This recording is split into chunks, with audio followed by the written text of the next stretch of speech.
get into this VMA news.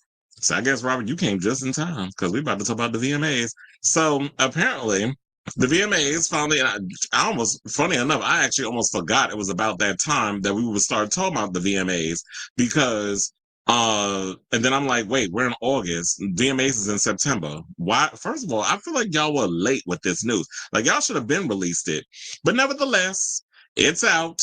Lady Gaga is, I believe, the big top nominee. She's got 12 nominations total, including Video of the Year. Now, I will say this. Now, the VMAs are set to air live, and this is a first, because normally they used to be on MTV. I guess because MTV is no longer a thing, except for Teen Mom, Jersey Shore Family Vacation, and The Challenge. Now the VMAs is about to air for the first time on CBS on September 7th. I believe that's Pink's birthday. Shout out to her. Now, leading the pack, as I said, is Lady Gaga with 12 nominations total, including Video of the Year, Artist of the Year, Best Album, and more. The 39-year-old is the top overall nominee for the third time and claims 18 career wins. Bruno Mars closely follows his collaborator with 11 nominations total. Kendrick Lamar has the third most nominations with 10. Rose with her and Sabrina Carpenter are tied with 8 each. Additional top contenders at this year's ceremony include Ariana Grande, The Weeknd, Billie Eilish, Charlie XCX, Bad Bunny, Doechii, Ed Sheeran, Jelly Roll, Miley Cyrus, and Tate McRae. Now, all those names I just mentioned, I would rather watch them perform. It's like, because we don't know who's performing. But after I read the nominations, I was like, okay, this is kind of boring. I don't think anybody cares about these nominations. But I would love to see Ariana, The Weeknd, Billie Eilish, Charlie XCX, Bad Bunny, Doechii, Ed Sheeran. Well, I don't care about Ed Sheeran. Jelly Roll, Miley Cyrus, Tate McRae. I would like to see them up there performing, and also Lady Gaga. But I think she's going to be touring. But then she could take time. Wait a minute. If I'm not mistaken, I believe that's around the time where she's also supposed to be in New York to do another show at the Garden. So, she could stay in New York, and I guess they were probably putting the show around her schedule. Now, first-time nominees include Leon Thomas, Freddie Gibbs, Leigh Banks, and Brent Faiyaz. I don't know who any of those people are. And this is why I was telling y'all before, like, damn, I feel like I'm slipping in regards of keeping up with who's who in pop culture. Which is why I like how some of y'all come up in the comments and inform me, Onyx, who some of these people are. But if you go and tell me, like, I don't know them either, then I'm like, okay, well, apparently y'all not doing y'all damn job over there at the social medias. Because I'm like, I ain't never heard of these people. But anyway, so they also said first time. Oh, boy, I read that. Now, additionally, Beyonce and Taylor Swift continued their race for most ever VMAs with fresh nominations for the 2025 event. Now, as described in a press statement, the VMAs have been a pop culture juggernaut for more than 4 decades.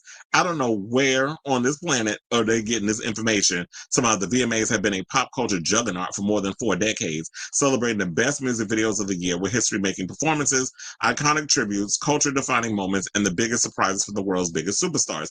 That may have been the case back in the day up until like the era of maybe 2005. But after that, it's kind of like, no shade. The show kind of fell. Wait, I can't even go that far.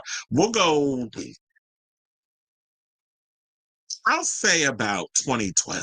We'll go about 2012 because I remember 2008 was like around the time Gaga came out. She had an iconic moment with paparazzi and all that other stuff where she was performing that and then hung herself with the blood and all that. So, there were iconic moments back then, but I feel like within the last 10 years, the the whole idea behind music videos have declined. Not a lot of people even putting out music videos. They're doing lyric videos, which is like they'll show themselves in like movement or whatever, or they're standing up against like some screen or whatever, and then they got the lyrics of the video. And so people aren't really creating music videos like that. There's very few people that are out here putting the time, the effort, and the money into making music videos. But music videos do not hold the same kind of weight as they once did back in the day, where we had to rely on MTV to actually watch music videos. So I don't know where MTV is coming up with these delusions of grandeur, but as I always say, if you don't believe your delusions, who will? So let's get into some of the nominations, which I'm not going to go through all these because I will probably bore y'all to death. Now, a couple of the ones that stood out, they said Video of the Year, presented by Burger King. Yeah, they got a lot of things that are being presented up in here. So we got Ariana Grande, Brighter Days Ahead, Billie Eilish, Birds of a Feather, Kendrick Lamar, Not Like Us, Lady Gaga and Bruno Mars, Die With a Smile, which I hate that song. I find that song to be just pretentious and boring. Rose and Bruno Mars, Pata, Pata. I do love that song though. Sabrina Carpenter, Man Child, and Weekend and Playboy Cardi, Timeless. Artists of the Year, they have Bad Bunny, Beyonce, Kendrick Lamar, Lady Gaga, Morgan Wallen, The Racist, Taylor Swift, and The Weeknd. Song of the Year, Alex Warren, Ordinary, Billie Eilish, Birds of a Feather, Doechii, Anxiety, Ed Sheeran, Sapphire, Gracie Abrams, I Love You, and I'm Sorry, which surprisingly, I did not work her two shows in the Garden, but from what people were telling me, they said she put on a good show. Lady Gaga and Bruno Mars, Die With a Smile, Lord, What Was That? Rose and Bruno Mars, Pata, Pata, Tate McRae, Sports Car, and The Weeknd, Playboy Cardi. Now let's get into the best new artists who I don't know who any of these people is except one. They said Alex Warren, Ella Langley, Gigi Perez, Lola Young. I know who Lola Young is because I only heard of her. The Marias and Somber. Who Hopper? Who are these people? Because I have no idea. Now they have Best Pop Artist, which is a new category, by the way. Ariana Grande, Charlie XCX, Justin Bieber, Lord, Miley Cyrus, Sabrina Carpenter, and Tate McRae. So then they also have MTV Push Performance of the Year presented by Bacardi Rum. Shabuzi, A Bar Song Tipsy, which is from August 2024. September 2024, Aria Star, Last Heartbreak Song. October 2024, Mark Amber, Belong Together. November 2024, Lay Banks, Graveyard. December 2024, Dasha, Bye Bye Bye Bye Bye. That's all I think of when I hear Bye Bye Bye. It's like, y'all must be trying to channel NSYNC. January 2025, Cat's Eye, Touch. February 2025, Jordan Adetunji, Kalani. March 2025, Leon Thomas, Yet It Is. Yes, It Is. April 2025, Livingston Shadow. May 2025, Damiano David, Next Summer. June 2025, Gigi Perez, Sailor Song. And July 2025, Role Model Sally, When the Wine Runs Out. I don't understand the point of that MTV Push performance. Oh, I guess because they were the big Push performers. You know, I guess. Well, isn't a Push performance? I don't know. I don't be paying attention to all of that extra stuff on there. When they be bringing these little people out and they do like their little song or whatever, and then they cut the commercial. I think that's what that Push performance thing is. Then they have, because like I said, I don't want to go through all of these. More than like, well, I see Rose and Bruno Mars is gonna be. It seems like it's a battle between Rose and Bruno Mars versus Lady Gaga and Bruno Mars because those were like the biggest songs for each artist. So I could definitely see them going head to head. But those are the two that's on the best collaboration among Kendrick Lamar and Bailey Zimmerman and Post Malone and Selena Gomez with her fiance Benny Blanco, who gave her one of the most boringest albums of the year that flopped. And then they had Best Pop. Alex Warren, Ordinary, Ariana Grande, Brighter Days Ahead, Ed Sheeran, Sapphire, Gingerbread Man Records, Lady Gaga and Bruno Mars, Die With a Smile, Rose and Bruno Mars, Pata, Pata. I cannot say it regularly without just doing the lyrics. And Sabrina Carpenter's Man Child. Now, in regards to best, like I said, I'm not going through all these because I'll probably bore you to death. And we also have to get to the snubs. So hold on to your butts for that one.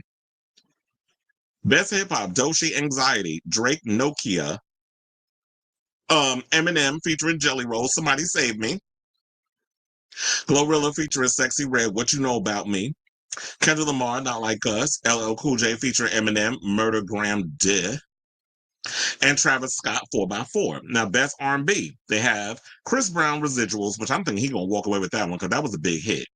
Leon Thomas and Freddie Gibbs, Mutt remix. Mariah Carey, Type Dangerous. Party Next Door, No Chill. Summer Walker, Heart of a Woman. SZA, Drive. And The Weeknd with Playboy Cardi, Timeless. And then they got Best Rock, Coldplay, Evanescence still releasing music? Oh, because it was from the Netflix series Devil May Cry. Also, don't they have a song? I think they have a song in Ballerina.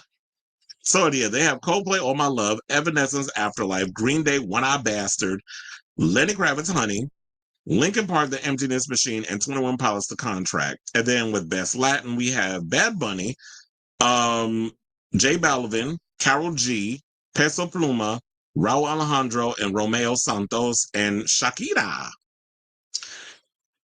We even got best K-pop. So they got Aspa with Whiplash, Jenny. Like Jenny. You know what? My coworkers, when we worked that concert, everybody still mocks that song. It's funny watching old people go, Jenny, like Jenny. So I be watching her and just be laughing because how many times we got to hear that damn song? And I think she performed it twice. She performed it with herself, and then she performs it with Blackpink on the concert.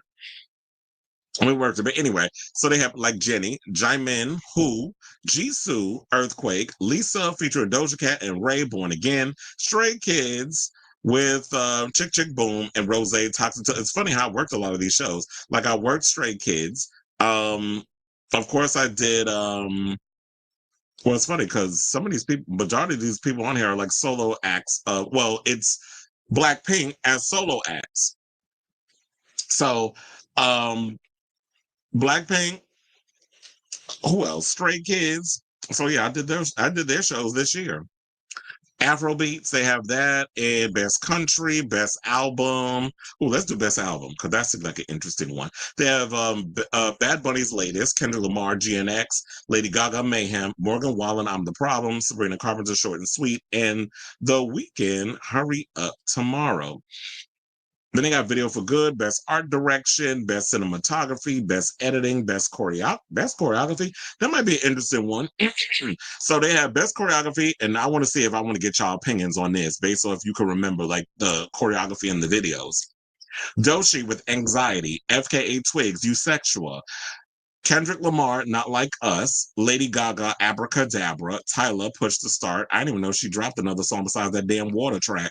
And Zara Larson, Pretty Ugly. She liked the choreography for Pretty Ugly, especially when it was mud wrestling and all other stuff. I kind of like that one. Doshi was a good one. But you know what? If I had a choice, even though I feel like y'all gonna give it to Abracadabra, I would have picked FKA Twigs because I love her choreography. I just like how weird and out and eccentric and out there she is. But they'll never give it to the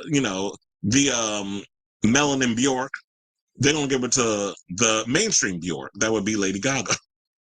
Was that a read? Okay, so now let's get into the snubs and then we can wrap this up. So according to AOL, they did compile a list of those who were snubbed. And they wound up saying Lisa featuring Rosalia, New Woman, and Lisa featuring Tyler, When I'm With You. So Lisa had a bunch of damn songs, even though she did get nominated in the best K-pop. So she had like a bunch of good ones in regards to best K-pop, which was Lisa, well, it was only one. Lisa featuring Doja Cat and Ray, Born Again, but they snubbed her over the song she did with Rosalia called New Woman and Tyler, When I'm With You. So it says Lisa boasts a nomination at this year's award show for her Doja Cat and Ray collaboration, as we just pointed out. But the Blackpink star only managed to receive one nomination in the Best K-pop category, despite having several hit videos, including two that could have at least gotten a mention in the Best Collaboration conversation. New Woman with Spanish sensation Rosalia and When I'm With You with South African star Tyler. And to me, I feel like that would have been a much bigger push than y'all having her, no shade, doing a song with Ray, even though Ray is huge over in the UK. And Doja Cat, I guess maybe it's because Doja Cat is they feel like it's a much more familiar name than a Rosalia. But Rosalia is very much an avant-garde type of artist, and Tyler is Tyler. But I would have liked to see her get that with that collaboration instead of y'all just putting the same damn people in the, what was it they said, the best collaboration? Because yeah, the best collaboration is kind of boring. They had Bailey Zimmerman with Luke Combs. Who cares? Kendrick Lamar and SZA. Well, y'all get a pass on that one. How many times am I going to nominate Lady Gaga and Bruno Mars? Die with a Smile. But I get it. If it's best collaboration, it definitely fits there. Post Malone featuring Blake Shelton. I've heard better songs from Post Malone. Rose featuring Bruno Mars. Yeah, that that was like a huge hit over on radio and with people and on social media, particularly TikTok. So I understand that. But y'all could have chopped Selena Gomez and Benny Blanco. Nobody listened to that album. So y'all could have put Lisa up in there. No shade. Just saying. I like Selena Gomez, but girl, that album was drier than Azealia Banks' cooch. So now they said New Woman brought together two major women in music with a high concept video debuting with more than 40 million views in its first week.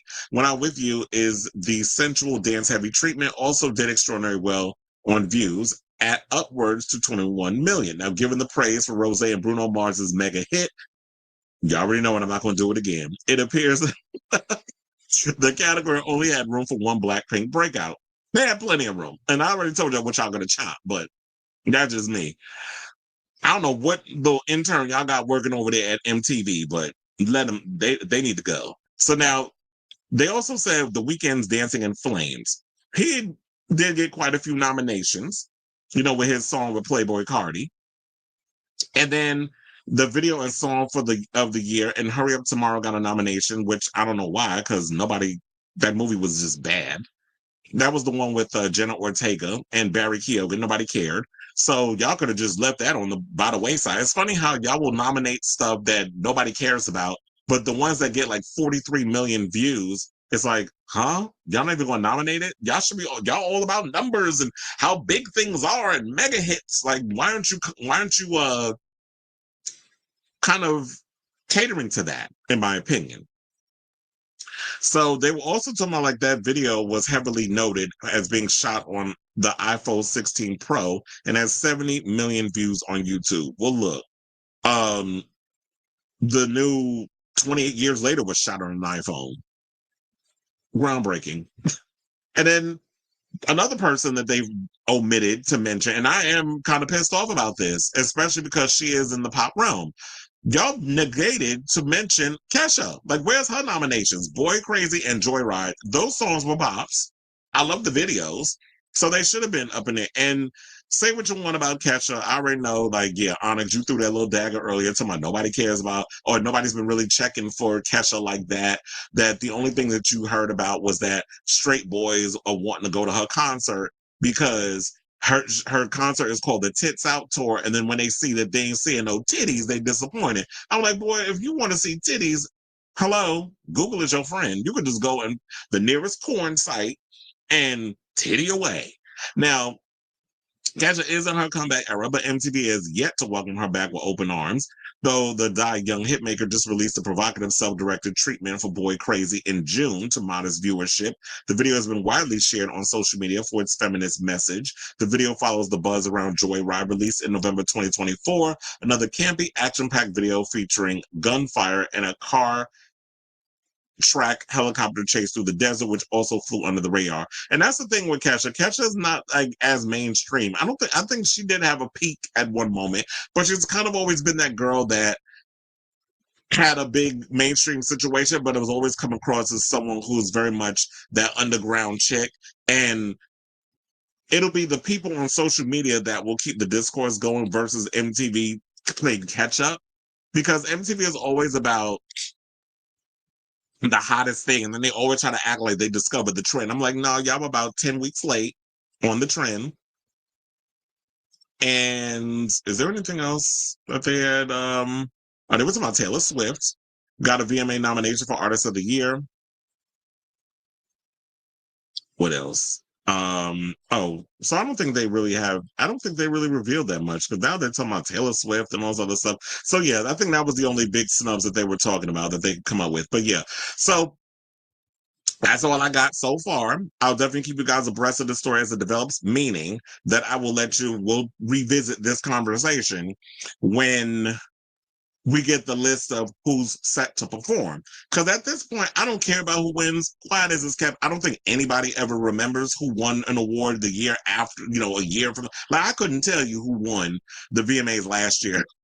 But the thing that we do remember is the people who performed. I'll actually give them this. The performances last year for VMAs, they actually were pretty good. If I'm not mistaken, okay, who was it that performed last year that was memorable? Benson Boone and that cute little butt of his. And who else? Sabrina Carpenter. I did like her performance. So there were some moments, and wasn't it that NSYNC got trotted out again by Justin Timberlake? Wasn't that last year too? So we had some moments. It'll be cute. I mean, it'll be interesting to see who they get to perform if Beyonce will actually show up. Sis, I do think it's time for you to kind of re-up your brand, and you definitely need to start showing up at events besides the damn Grammys and really play into your fandom and, instead of this whole mystery thing and then only trying to give a shit about your audience when you want their money. So I say all this to say, what do you guys think of this story in regards to the MTV VMA nominations? Are you excited for some of the people that's nominated? Who do you feel that should have been nominated but was snubbed? Do you even give a damn? Or are you just here for the shade, for the commentary, and are you just curious to see who's going to perform and then you just check out the performances? So whatever your thoughts are, let me know in the comments down below.